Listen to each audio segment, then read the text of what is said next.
So and guys, tips para ang laminate nyo is hindi siya pumasok sa loob.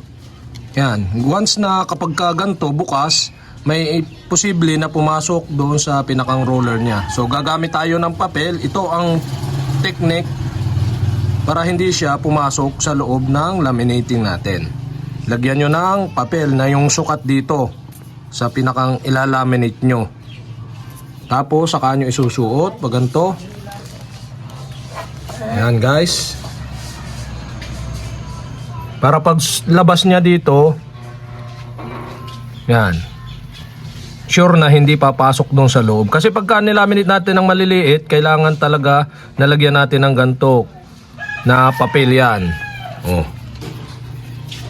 Para hindi siya pumasok doon sa loob.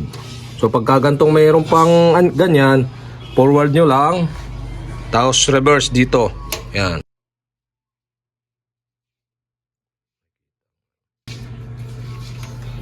Forward, tapos reverse,